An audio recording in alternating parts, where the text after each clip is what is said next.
So I'm going to replace the forward shroud turnbuckle with the quick release turnbuckle from Catalina Direct.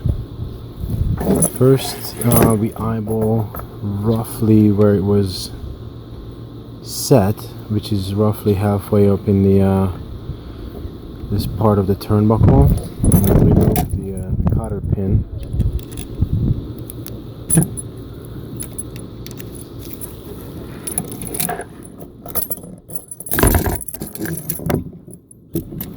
And put a dab of oil on the thread so it would be thread easier, and insert into this new turnbuckle.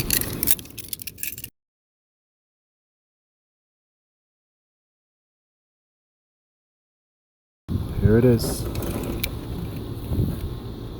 I think when we raised the mast for the first time, we managed to bend this turnbuckle. Just remove the retaining pin, the T-bolt, remove this, remove the other pin, and remember these are actually threaded backwards. The bottom ones are backwards compared to the other ones. So one end is righty-tighty, the other one is lefty-loosey.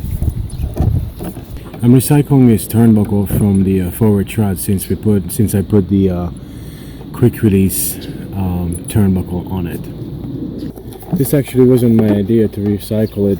Kevin at Catalina Direct suggested that I can save money on it, and when I was about to order some new turnbuckles, he goes, hey, if you're gonna use the quick release turnbuckles, you could reuse those parts. I will put the cotter back pin at another time once I adjust the shrouds.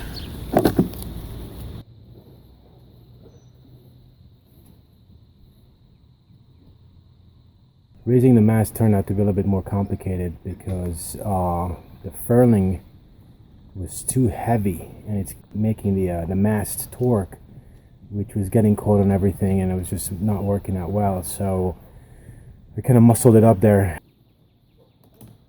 Raising the actual mast is easy. What I did is I tied a clem heist and a block and tackle with a cam cleat on it, and I cinched about 1.5 feet above the furling. And I kind of cinched the sail together, which is not really a good thing to do, but I have no other rigging point to tie to.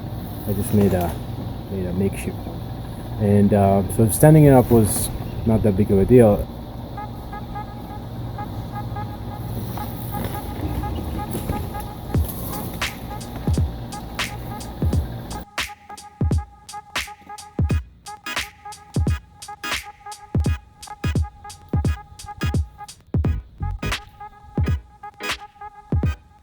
Dropping it had a little bit of a problem because I wrapped around the winch as an anchor point to lower, and I re-rigged my block and tackle to a 3-to-1 instead of 4-to-1 to eliminate the cam cleat. Otherwise, there was no way to lower it. So to create a friction point, I wrapped around the winch, and then when I got to a certain point, the line kind of got undone, and I kind of dropped the last few feet of the mast.